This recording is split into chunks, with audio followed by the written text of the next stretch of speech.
Hi good evening everybody. शुरू करते हैं बेटा आज का सेशन। आज का पैसेज जो है हमारा ये आपके सामने है। राइट, पढ़ना शुरू करते हैं। नो इंडियन, कोई भी Indian irrespective of, right, irrespective अपने आप में बहुत इंपॉर्टेंट वर्ड है बेटा। इररिस्पेक्टिव ऑफ हिज कलर, यानी कि कोई लेना देना नहीं होता जिस चीज से, that's called irrespective of. Right, जब मैं कहता, कई बार कहते हैं ना कि इस रिस्पेक्ट में मैं बात कर रहा हूँ, यानी कि इस बारे में मैं बात कर रहा हूँ, इस बात को ध्यान में रखते हुए बात कर रहा हूँ, that is called in the respect of. पर इररिस्पेक्टिव ऑफ मतलब जिससे में बिल्कुल ना ध्यान रखा गया हो या बिल्कुल इस बात को मद्देनजर ना रखा गया हो। जैसे एक मैं चाहूंगा कि सेंटेंस आप सब अपनी नोटबुक में लिखो कि police lathi charged irrespective of the age of the protesters. जब मैं ये वाक्य कह रहा हूं कि police lathi charged irrespective of the age of the protesters, तो इसका मतलब ये निकल के आता है बेटा कि पुलिस ने लाठी चार्ज किया तो उसने बिल्कुल ध्यान नहीं दिया किस चीज पर, कि प्रोटेस्टर्स की एज क्या है, कि बुजुर्ग है, बच्चा है, महिला है या जवान है, युवा है, तो उनकी एज का ध्यान नहीं दिया, ना जेंडर का ध्यान दिया। राइट, सो इस वाक्य को जरूर लिखिएगा। इररिस्पेक्टिव बहुत बहुत इंपॉर्टेंट वर्ड है बेटा, कि police lathi charge irrespective of the age of the protesters. अब इस वाक्य को पढ़ के देखो। No Indian irrespective of his colour और क्रीड, क्रीड का मतलब वो किस धर्म से है, धर्मपंथ को क्रीड कहते हैं, और इससे भी कोई लेना देना नहीं है कि उसका कलर क्या है, वो गोरा है, काला है, गेहुआ है, सांवला है। कोई भी इंडियन, चाहे वो, मतलब कहने की बात ये हुई, चाहे वो किसी भी रंग से हो या किसी भी धर्म से हो, हैज बीन एबल टू, यानी कि सक्षम नहीं हुआ है, एस्केप कंप्लीटली, बचने में, from the institution of caste. Caste का जो इंस्टीट्यूशन है, अब देखो इंस्टीट्यूशन और इंस्टीट्यूट में अंतर होता है बेटा। कास्ट माने जात होती है, कास्ट होती है। इंस्टीट्यूट, इंस्टीट्यूट जब वर्ड आता है बेटा, तो इंस्टीट्यूट वर्ड का मतलब होता है जो आप एजुकेशन वगैरह जहां से लेते हो, जहां डिग्री वगैरह करते हो, that is your educational institute. और इंस्टीट्यूशन का मतलब होता है जो समाज से संबंधित होते हैं, जो सामाजिक सेवाएं देते हैं या सामाजिक ढांचे पर आधारित होते हैं, उन्हें इंस्टीट्यूशन हम कहते हैं। जैसे मैरिज जो है वो एक सोशल इंस्टीट्यूशन है, फैमिली भी एक सोशल इंस्टीट्यूशन है, एक ऐसी व्यवस्था है जो स्थापित की जाती है, that is called institution of cast.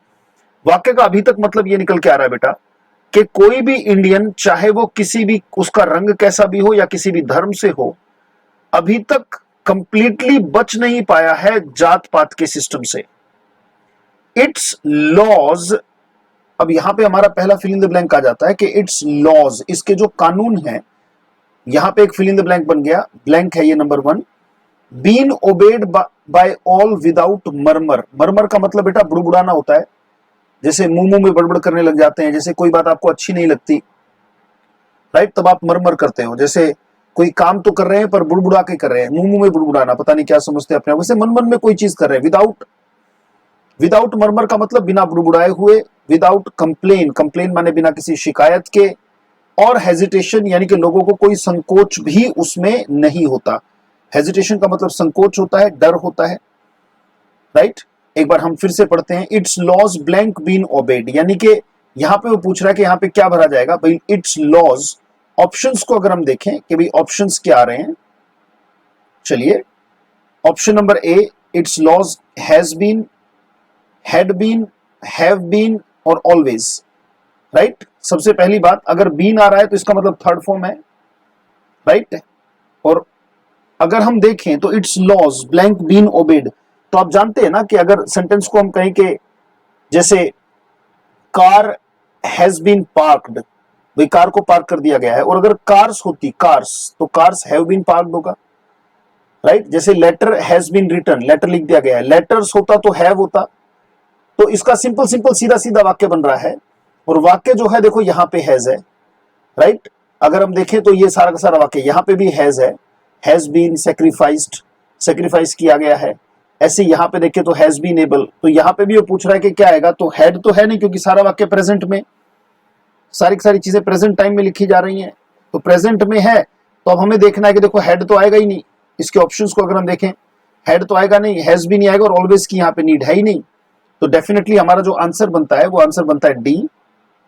Right, और डी में जो है वो आपका आंसर है। इट्स लॉज, लॉज को अगर देखें तो ऑलरेडी एक से ज्यादा को इंडिकेट कर रहा है, इट्स लॉज तो हैव आएगा क्योंकि लॉज में ऑलरेडी एस है, तो हैज का तो कोई चांस ही नहीं है।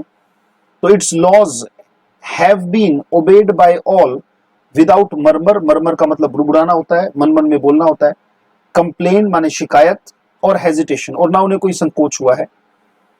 इवन मैनी अ सबलाइन, अगर हम देखें तो ये मैनी के बाद आ गया, तो यानी कि बहुत होते हुए भी एक एक इंपॉर्टेंट होना। जैसे हम अधिकतर देखते हैं कि एक तो लिखा जाता है मैनी बॉयज और एक लिखा जाता है मैनी अ बॉय, राइट। तो जब आ गया मैनी अ सबलाइम, सबसे पहले सबलाइम का मतलब क्या होता है? चमकदार, बहुत जबरदस्त, शानदार, बहुत बढ़िया, लाजवाब, that is called Sublime. Sublime माने शाइनिंग और चमकदार, जिसे हम कहते हैं वो सबलाइम होता है बेटा। Many a sublime social blank been sacrificed at the altar of, altar का मतलब वेदी होती है, ऑल्टर का मतलब हवन कुंड भी होता है, right. Of caste to blank admission to the social blank. अब ये देखो एक ही वाक्य में, अभी तक तो इतने सारे वाक्यों में हमें एक ही मिल रहा था, पर इस एक ही वाक्य में इवन से लेके और सोशल ब्लैंक तक एक ही वाक्य को अगर हम समझ लें तो एक क्वेश्चन ये, एक क्वेश्चन ये और एक क्वेश्चन ये हमारा सॉल्व हो जाता है। Even many a social blank, अब यहां पे हैज बीन आने का मतलब, क्योंकि मैनी अ अपने बाद डेफिनेटली सिंगुलर लेता है, मैनी अ आ गया, sublime social, blank been sacrificed यानी कि बलि चढ़ गई है। एट द ऑल्टर का मतलब, जैसे मान लो एक वाक्य में चाहूंगा लिखो कि many soldiers have sacrificed their life at the altar of freedom fight, यानी कि फ्रीडम फाइट की जो वेदी है, फ्रीडम फाइट की जो हवन कुंड है, उसमें बहुत सारे फ्रीडम फाइटर्स ने अपनी जिंदगी को सेक्रीफाइस किया, त्याग किया, आहुति दी। तो many a sublime social blank has been sacrificed, यानी कि बहुत सारे सामाजिक किन चीजों की बलि दी है? सामाजिक आइडिया, सामाजिक लॉ। देखो कानून तो कभी भी सेक्रीफाइस नहीं किया गया, कानून को नहीं दिया गया, गुड तो कभी हो ही नहीं सकता, यहां पे गुड तो कोई ऑप्शन ही नहीं है, क्योंकि मैनी अ के बाद तो किसी चीज का नाम आएगा, जैसे मैनी अ कार, ये तो हो ही नहीं सकता। Many a boy, many a shop, ये सब होगा।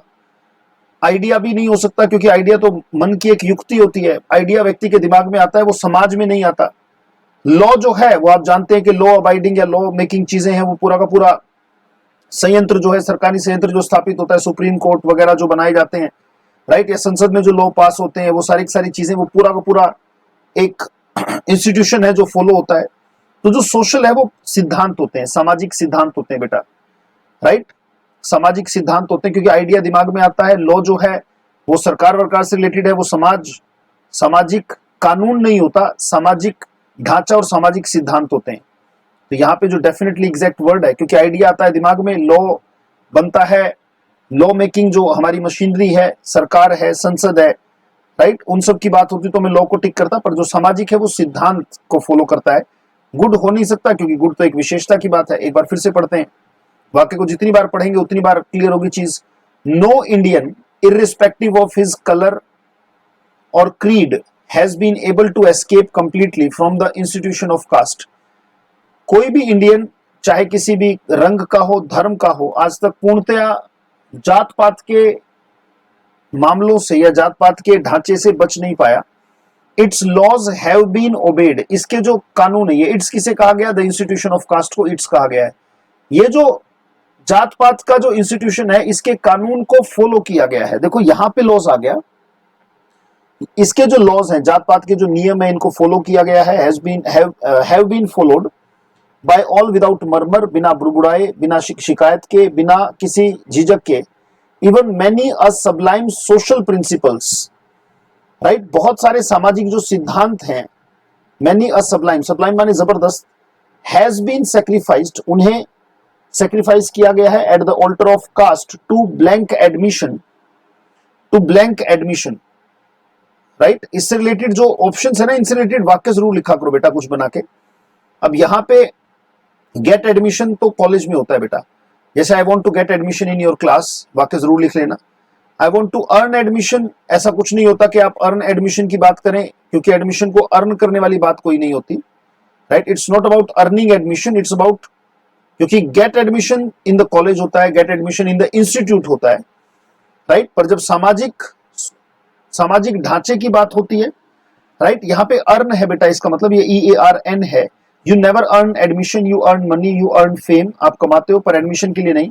अलाउ एडमिशन वो तो प्रिंसिपल करेगा, या फिर अलाउ एडमिशन जो है स्कूल की कोई या इंस्टीट्यूट की कोई संस्थान है वो एडमिशन अलाउ करेगी। पर यहाँ पे सीधा सीधा जो वाक्य है बेटा, वो डेफिनेटली वर्ड क्या होगा, सीक, राइट। सीक माने ढूंढना होता है, सीक का मतलब किसी चीज की तलाश में होना होता है। जैसे एवरीबडी इज सीकिंग गॉड, ये सारे के सारे वाक्य जो मैं बता रहा हूं इस पर ध्यान देना बेटा।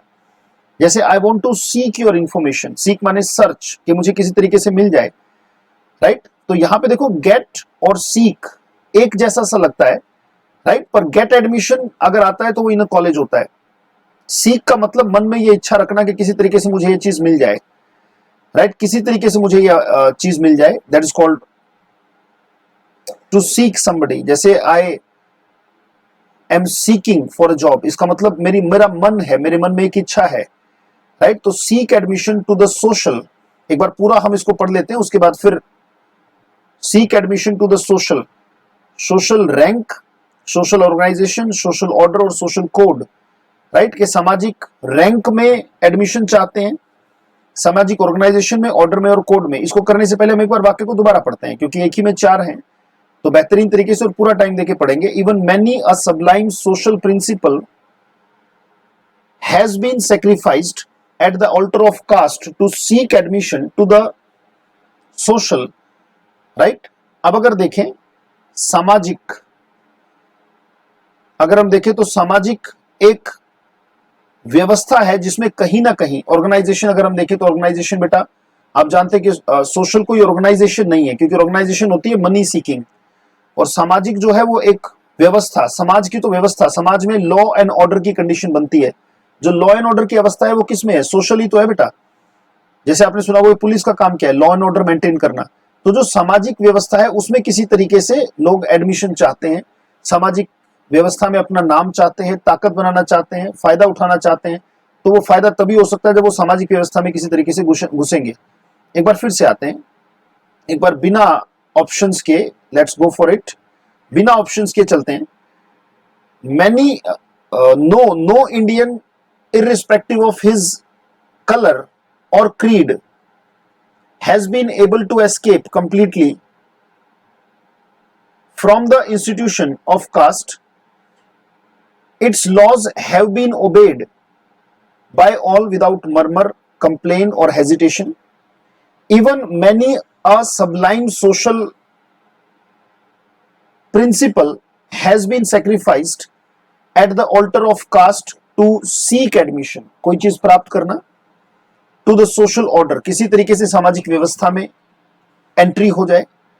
इन all ages anti caste movements, सारे के सारे युगों में एंटी कास्ट यानी कि जाति के विरोध में जो मूवमेंट्स हैं, मूवमेंट्स का मतलब आंदोलन, anti caste movements blank launched, उनको लॉन्च किया गया था, राइट। बट दे वर, अगर आप देखें तो यहां पे अगर वर को देख लें तो भी आप अंदाजा लगा सकते हैं कि यहां पे वर आना ये बताता है कि यहां भी कुछ ऐसा ही होगा, राइट। क्योंकि बट एक कंजंक्शन है जो सेम टाइम को फॉलो करती है, जैसे एंड भी एक कंजंक्शन है जो सेम टाइम को फॉलो करती है। तो सीधा सीधा हो जाएगा इन ऑल एजेस, यानी कि पास्ट की तो बात हो रही है, कास्ट मूवमेंट्स वर लॉन्च्ड होना चाहिए यहाँ पे, but they were rendered, rendered माने मेड, ये बेटा मीनिंग लिख लेना, रेंडर का मतलब बनाना होता है, कोई चीज मेक कर देना। जैसे I will render you capable of, यानी कि I will make you capable of solving sums, तो रेंडर का मतलब बनाना होता है बेटा। जैसे these close tests will render you information, ये जो क्लोज टेस्ट है वो आपको इंफॉर्मेशन देंगे। तो in all ages caste movements blank launched, एक बार ऑप्शन देख लेते हैं। अपने कयाद से अच्छा है कि we should go for options, अपने अंदाजे लगाने से अच्छा है कि हम ऑप्शंस को देखें। In all ages caste movements blank rendered, तो यहां पे अगर देखें तो ऑप्शन क्या आ रहा है, let's talk about it. Options देख लेते हैं एक बार। Here are the options, was, had, were और is। तो डेफिनेटली देखो इसमें से मैंने कहा था कि वो ऑप्शन हमें मदद कर देगा। अगला बट आया, राइट। जिन्होंने कंजंक्शन पढ़ लिया, नहीं भी पढ़ा तो भी हम अंदाजा लगा सकते हैं। तो अगर हम देखें तो एक ही वर्ब है जो प्लूरल है, वो क्या है, वर। मोमेंट्स है, जो मोमेंट्स वो डेफिनेटली अगर हम बात करें, अब अगर देखें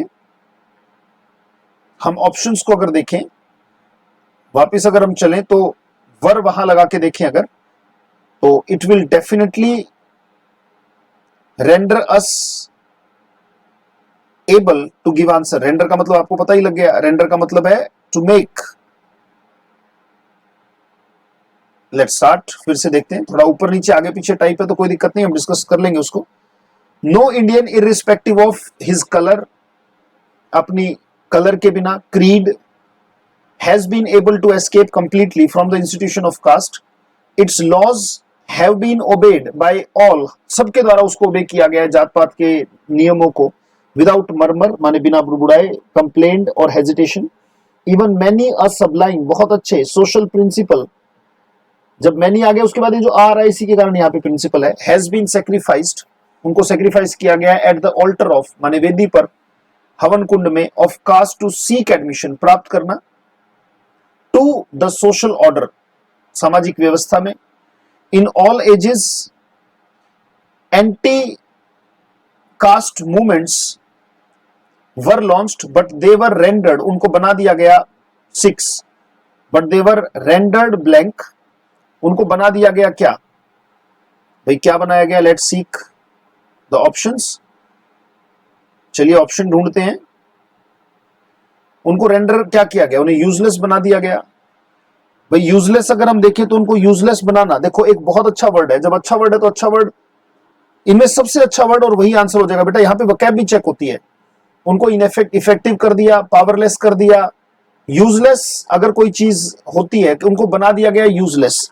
भाई कास्ट सिस्टम यूजलेस तो नहीं हो पाया, क्योंकि कास्ट सिस्टम तो अभी भी यूजफुल है लोगों के लिए, अभी भी अगर देखें तो कास्ट सिस्टम ऐसे कैसा समाज में आपको देखने को मिलेगा, तो उसको यूजलेस नहीं बनाया गया उन मूवमेंट्स के माध्यम से, ना उनके माध्यम से उसको इनइफेक्टिव किया गया, क्योंकि कास्ट सिस्टम तो अभी भी इफेक्टिव है, पर उन मूवमेंट्स को पावरलेस भी नहीं बनाया गया, बट वो सारी मेहनत करने के बाद भी खराब साबित हुए। जब निरर्थक कोई चीज साबित होती है, जैसे आपके एग्जाम में आता है अ फ्यूटाइल चेज, जिसे हम वाइल्ड गूज चेज की तरह कहते हैं, राइट, फ्यूटाइल रन यानी कि निरर्थक दौड़, राइट। जैसे कई बार किताबों में लिखा एक वाक्य मिलेगा, the futile chase of arrogance, यानी कि घमंड के पीछे व्यक्ति भागता रहता है, दैट्स कॉल्ड फ्यूटाइल। फ्यूटाइल माने निरर्थक, बेकार का, फालतू का, राइट। तो इनइफेक्टिव माने जो चीज काम नहीं करती, उनको इफेक्टिव बना दिया गया। इनइफेक्टिव तो व्यक्तियों के लिए होता है बेटा, यूजलेस भी किसी चीज का काम ही ना बचे, पावरलेस मतलब उनकी ताकत छीन ली जाए, और फ्यूटाइल का मतलब सारे के सारे एफर्ट्स के बावजूद अगर कोई चीज खराब होती है, तो यहाँ पे सारे वर्ड्स में से जो बेहतरीन वर्ड है वो फ्यूटाइल है, यानी कि सारी मेहनत करने के बाद जब मेहनत पे पानी फिर जाता है वो फ्यूटाइल है। और ऐसा ही तो हुआ, आंदोलन आसानी से तो खड़े होते नहीं बेटा, पर उन आंदोलनों को भी फेल कर दिया इस इंस्टीट्यूशन ने। कौन से इंस्टीट्यूशन ने, कास्ट वाले इंस्टीट्यूशन ने। एक बार देखते हैं, लेट्स सी, एक बार देखते हैं बेटा, फिर से देखिए, बिल्कुल आराम से पढ़िए, कोई जल्दबाजी नहीं है। No Indian irrespective of his colour or creed has been able to escape completely from the institution of caste. Its laws have been obeyed by all without murmur, complaint or hesitation. Even many a sublime social principle has been sacrificed at the altar of caste to seek admission to the social order. In all ages, anti-caste movements were launched, but they were rendered futile due to the inherent strength of the blank of caste. Inherent का मतलब उसी में निहित होना कोई चीज, जैसे आपकी सफलता आपके पॉजिटिव एटीट्यूड में इनहेरेंट है, बेशक हिंदी में लिख सकते हो आप, राइट। जैसे मैंने कहा कि इसकी अपनी इनहेरेंट वैल्यूज हैं, ईमानदारी की अपनी इनहेरेंट वैल्यूज हैं। इनहेरेंट का मतलब उसी में होना, जैसे आपके अंदर की जो बेस्ट क्वालिटी है वो आपके मन में इनहेरेंट है, वो पहले से ही है। आपके अंदर जीवित बचे रहने की और अपनी ग्रोथ करने की जो इच्छा है वो इनहेरेंट है, यानी कि उसके अंदर कोई चीज होना, दैट इज कॉल्ड इनहेरेंट। बड़ा प्यारा वर्ड है बेटा, लिख लेना जरूर कहीं पर। जैसे God is inherent in you, इसका मतलब पहले से ही अवेलेबल है, राइट। देवर रेंडर्ड फ्यूटाइल, निरर्थक साबित हुए। दे किसके लिए आया, ये सारे के सारे कास्ट आंदोलन जो हुए, were launched but they were rendered futile due to the inherent strength of the blank of caste. The blank of caste, right? ये जो जात पात का या जाति का जो, अब यहां पे देखते हैं कि ये क्या ऑप्शन देना चाहते हैं, इनको कैसे, कास्ट का क्या, right, the blank of caste. यहां पे ऑप्शन थोड़ा सा इधर उधर है, कोई दिक्कत नहीं, हम चलते हैं वहां पे। ये आ गया सातवां, the institute of caste. The organisation, organisation मैंने कहा वो होती है जो प्रॉफिट के लिए काम करती है। एजेंसी, जैसे आप जानते हैं एनआईए वगैरह, या फिर एजेंसी कोई ऐसी है जैसे आप मोबाइल की एजेंसी लेते हो या फिर होंडा की, टाटा की एजेंसी ले लेते हो, ऐसी किसी चीज की बात नहीं हो रही। यहाँ पे जो विवाद होगा या आपका दिमाग में आएगा कि इंस्टीट्यूट और इंस्टीट्यूशन में क्या अंतर है। सामाजिक ढांचे से रिलेटेड अगर कोई भी बात होगी, देखो इंस्टीट्यूट को समझ लो पहले। जैसे आप कहीं भी एजुकेशन लेते हो, कहीं भी आप फीस देते हो, कहीं आप कॉलेज है, स्कूल है, ठीक है, या फिर आप किसी प्राइवेट संस्थान में कोचिंग लेते हो, तो ये सब इंस्टीट्यूट है, राइट। जहां पे एक संस्था काम कर रही है वो इंस्टीट्यूट है किसी शिक्षा के क्षेत्र में, और जो सामाजिक क्षेत्र में काम कर रही है उसे इंस्टीट्यूशन कहा जाता है, राइट। इंस्टीट्यूशन कहा जाता है, एक पूरा का पूरा उसमें सामाजिक व्यवस्था बैठाई जाती है, राइट। तो कास्ट जो है उसको देखो, इसको हमें सोचने की भी जरूरत नहीं है, क्योंकि ये आंसर तो बहुत बार एग्जामिनर ने पहले ही हमें दे दिया है कि वो वहां पे क्या आएगा। कैसे, मैं दिखाता हूं। मैंने कहा ना, बहुत बार आपके पढ़ने की और क्वेश्चन को देखने की का तरीका और नजरिया भी उसे सॉल्व कर सकता है। बहुत ध्यान से देखो, इसने कास्ट को यहां पे क्या कहा, इंस्टीट्यूशन ऑफ कास्ट। ये ना, ये दे रखा है, देखो आंसर बेटा इन्होंने, इंस्टीट्यूशन ऑफ कास्ट, राइट। ऐसे ही अगर हम देखें इंस्टीट्यूशन ऑफ कास्ट जब उसने दे ही रखा है, तो यहां पे बगैर सोचे समझे, राइट, यहां पे देखो इसने दिया हुआ है आंसर, ये द इंस्टीट्यूशन ऑफ कास्ट। थोड़ा सा दिमाग अगर लगाऊं तो इसने कास्ट को जब यहां पे इंस्टीट्यूशन कह दिया, तो यहां पे वो कुछ और ऑर्गेनाइजेशन या कोई ऐसे वर्ड का इस्तेमाल थोड़ी करेगा। और यहां पे देखो institution of the social control, यहां पे भी इसको एक सोशल कंट्रोल को एक इंस्टीट्यूशन का नाम दिया। जब हर जगह एक इंस्टीट्यूशन आ ही रहा है, तो बेटा यहां पे कोई अलग वर्ड थोड़ी आएगा। आप ये भी समझ सकते हो, एक हल्की सी रीजनिंग अगर हम लगाना चाहें तो लगा सकते हैं, यहाँ पे द इंस्टीट्यूशन ऑफ कास्ट आएगा। एक बार फिर पढ़ते हैं, no Indian irrespective of his colour और क्रीड, कोई भी इंडियन, राइट, जिस बिना अपने कलर और धर्म पंथ के वो बच ही नहीं पाया, राइट। इससे कोई लेना देना नहीं कि वो किस रंग का है या किस धर्म पंथ का है, आज तक जात पात के सिस्टम से नहीं बच पाया। इसके जो लॉज हैं, जात पात के जो सिस्टम के जो नियम है, have been obeyed by all, सबके द्वारा उसको फॉलो किया गया, विदाउट मर्मर, कंप्लेन और हेजिटेशन। ना तो कोई बड़बड़ाता है उसको लेके, ना शिकायत करता है, और ना मन में कोई हेजिटेशन होती है, मतलब डर लगता है। Even many a sublime social principle, बहुत सारे जो अच्छे अच्छे सामाजिक सिद्धांत है उनको सेक्रीफाइस किया गया है at the altar of caste, जात पात की वेदी पर उनको बलि दे दी गई है, उनकी जो सामाजिक बहुत अच्छे अच्छे सिद्धांत थे, राइट।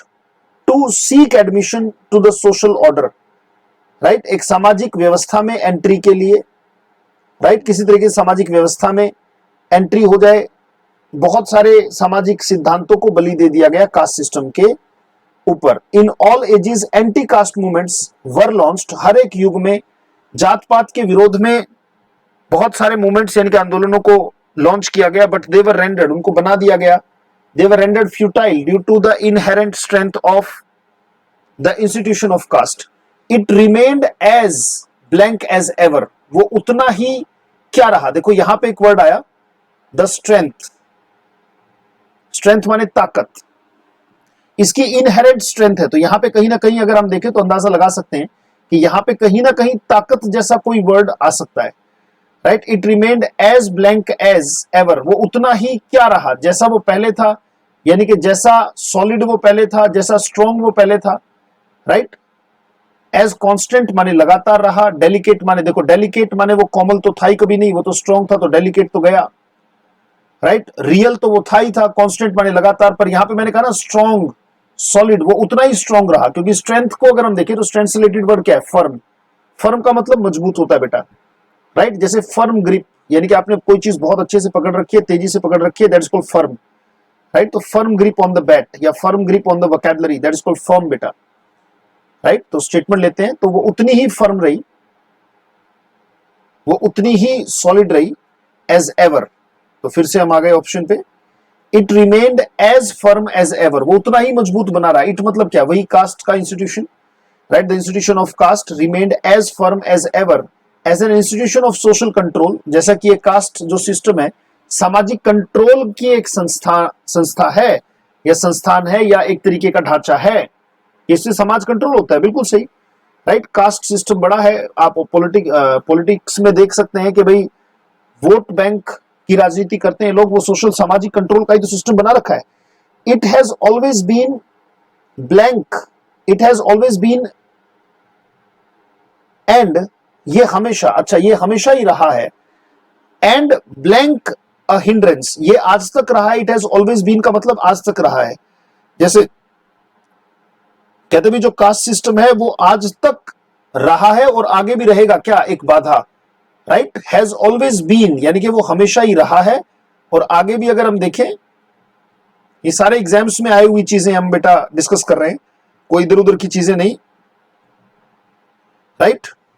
देखो वो अभी तक रहा है और आगे भी रहेगा। देखो छोटी सी बात है, जैसे हम कहते हैं ना कि भाई इसने, अब मैंने आज तक मदद की है और मैं आगे भी करूंगा, यानी कि I have always helped you and will always help you and will continue to help you, right. Continue तो देखो ये फर्स्ट फॉर्म है, इसका मतलब मैं करता हूं, जैसे आई कंटिन्यू टू बी यानी कि मैं रहता हूं, आई बिकम का भी मतलब मैं होता हूं, जैसे आई प्ले क्रिकेट, मैं क्रिकेट खेलता हूं, अगर मैं यहां आई लगाऊंगा तो इसका मतलब मैं करता हूं, आई बिकम का भी मतलब मैं करता हूं, आई एम गोइंग टू मतलब मैं करने जा रहा हूं, पर गोइंग टू बी का तो मतलब देखो जैसे मॉडल्स में पढ़ते हैं तो गोइंग टू और अबाउट टू का मीनिंग होता है कि आगे फ्यूचर में कोई काम होने वाला है, पर बात तो ये है बेटा कि उसने आज तक किया है और आगे भी करेगा, ये पक्की बात है। Has always been and will continue to be, आज तक वो एक बाधा बना रहा है और आगे भी एक बाधा ही बना रहेगा, right. Will continue to be a hindrance यानी कि बाधा बना रहेगा, इन सारा शब्दों का और वाक्यों का खेल है बेटा, उनको ही समझना होता है। आ जाते हैं दोबारा से, इट हैज ऑलवेज बीन यानी कि आज तक रहा है, and will continue to be a hindrance, बाधा बना रहेगा, in the development of social consciousness और नेशनल, सामाजिक चेतना को लेकर, और नेशनल, देखो नेशनल किस चीज का विकास, एक तो सामाजिक चेतना हमारे अंदर नहीं जागेगी, समाज को लेकर भाव नहीं जागेगा, that is called social consciousness, और नेशनल क्या हिंड्रेंस रहेगा किसी चीज में, यानी कि कोई पॉजिटिव चीज ही होगी जिसमें बाधा बनेगा, राइट। देखते हैं नेशनल रिवाइवल, रिवाइवल का तो मतलब दोबारा से जान डालना होता है, रिवाइव तो उसको किया जाता है जिसकी जान निकल गई हो, तो देश की जान थोड़ी निकले जो हमें रिवाइवल करना पड़ेगा, राइट। रिसर्जेंस का मतलब विद्रोह होता है, यानी कि अगर कोई सर उठा रहा है तो वो रिसर्जेंस कर रहा है, जैसे मान लो कि कोई पार्ट देश में, जैसे मान लीजिए कोई कहता है कि भारत के टुकड़े हो जाएंगे, जिस भी प्रांत से आवाज उठ रही है तो ये रिसर्जेंस है बेटा, नेशनल सिक्योरिटी को मुद्दा हो जाता है। रिसर्जेंस का मतलब विद्रोह होता है, राइट, जो विद्रोह की आवाज उठती है, दैट्स कॉल्ड रिसर्जेंस। अच्छा, अवेकनिंग व्यक्तियों की होती है, नेशन से रिलेटेड ये वर्ड नहीं है, जैसे एक बहुत बड़ी संस्थान है धर्म की, the awakening with Brahma Kumari, तो अवेकनिंग किसकी है, ये आत्मा की तो है, ये व्यक्ति की तो है, पुनर्जागरण किसका है, आंतरिक शक्तियों का, राइट, तो ये व्यक्ति से संबंधित है। रिवाइवल मतलब जिसकी जान निकल जाए उसमें दोबारा जान डालना रिवाइवल है, रिसर्जेंस माने विद्रोह करना है, पर यहां पे डेफिनेटली एक पॉजिटिव वर्ड चाहिए जो कि रेनेसा है, रेनेसा का मतलब पुनर्जागरण। अगर देश में एक पुनर्जागरण का भाव लेके आना है बेटा, अगर देश में एक पुनर्जागरण का भाव लेके आना है, राइट, तो उस भाव को लाने के लिए नेशनल रिसर्जेंस, तो नेशनल विद्रोह हो जाएगा, उसमें डेवलपमेंट नहीं है, राइट। सामाजिक चेतना और नेशनल रेनेसा, और रेनेसा का मतलब पुनर्जागरण होता है बेटा, यानी कि सारी की सारी समस्याओं पर कैसे काबू पाया जाए उसको देखकर सारी चीजें की जाती हैं। अब मैं चाहूंगा कि मेरे साथ 2-3 बार इस पैसेज को पढ़ो और एक एक वर्ड को समझो बेटा, बिल्कुल आराम से, इत्मीनान से, कोई जल्दबाजी नहीं है। No Indian irrespective of his colour और creed has been able to escape completely from the institution of caste, ना तो, राइट, कोई इंडियन चाहे वो किसी भी रंग का हो और किसी भी कास्ट धर्म का हो, वो आज तक जात पात के इंस्टीट्यूशन से बच नहीं पाया, एस्केप नहीं कर पाया। इसके जो लॉज हैं, किसके, इंस्टीट्यूशन ऑफ कास्ट के लॉज, हैव बीन ओबेड, उनको ओबे किया गया है, राइट। हैज बीन आ नहीं सकता क्योंकि लॉज है तो हैव ही आएगा, have been obeyed by all without murmur, complain और hesitation, even many a sublime social principle has been sacrificed, right. आपके मन में आ सकता है कि मैनी के बाद तो प्रिंसिपल्स आना चाहिए और हैव आना चाहिए, जैसे मैनी बॉयज हैव, पर मैनी के बाद ये जो आ रहा है ये सारा खेल खेल रहा है बेटा, जैसे हम क्लास में देखते हैं किस तरीके से ये बोला जाता है और इसका मतलब क्या है। तो वही इसीलिए यहाँ पे प्रिंसिपल आएगा और has been sacrificed at the altar of caste to seek admission to the social, admission प्राप्त करने के लिए टू द सोशल ऑर्डर, सामाजिक व्यवस्था में किसी तरीके से ऊपर बढ़ने के लिए। इन all ages anti caste movements, सारे के सारे एजेस में जात पात के विरोध में, right, anti caste movements have been launched, उनको लॉन्च किया गया। हैव बीन के एब्सेंस में वहां पे वर आएगा क्योंकि हैव बीन ऑप्शन में ही नहीं था, हमने देखा था, तो वर लॉन्च्ड, उनको लॉन्च किया गया था, but they were rendered futile, right, उनको फ्यूटाइल कर दिया गया, निरर्थक हो गए वो सारे के सारे। रेंडर्ड माने बनाना, make, due to the inherent strength of the institution of caste. मैंने कहा था इस 7वें का तो अंदाजा ऊपर से ही लग गया क्योंकि बहुत बार इंस्टीट्यूशन ऑफ कास्ट कहा गया। It remained as firm, as strong, as solid, कोई भी आ सकता है, एज एवर, स्ट्रेंथ से हमें फर्म का अंदाजा लग गया, ये उतना ही ताकतवर रहा जितना कि पहले से था। As an institution of social control, right, जैसा कि ये सामाजिक कंट्रोल का एक इंस्टीट्यूशन है। It has always been and will continue to be, आज तक ये रहा है और आगे भी रहेगा एक बाधा। हिंड्रेंस माने बाधा होती है, जैसे वकैब अच्छी ना होना रीडिंग में एक हिंड्रेंस होती है। इन the development of social consciousness, सामाजिक चेतना और नेशनल रेनेसा, नेशनल ग्रोथ, पुनर्जागरण में ये एक बाधा का काम करती है। अब बिना अटके मेरे साथ आप देख देख के बोलते रहेंगे बेटा, इसको मेरे साथ बोल बोल के आप पढ़ेंगे जहां भी आप हैं। एक बार पढ़ते हैं दोबारा से। No Indian irrespective of his colour और creed has been able to escape completely from the institution of caste. Its laws have been obeyed by all without murmur, complaint or hesitation. Even many a sublime social principle has been sacrificed at the altar of caste to seek admission to the social order. In all ages, anti-caste movements were launched, but they were rendered futile due to the inherent strength of the institution of caste. It remained as firm as ever. As an institution of social control, it has always been and will continue to be a hindrance in the development of social consciousness and national renaissance. बहुत बहुत धन्यवाद बेटा, thank you, thanks a lot. लगातार practice करते रहें और बार बार सुने बेटा इन चीजों को, और अपने हाथ से लिख के इसको पूरे के पूरे को तैयार कर ले, इन सारे ब्लैंक्स को भर के। Thank you, thanks a lot, take care, stay blessed, stay happy, stay creative, thank you.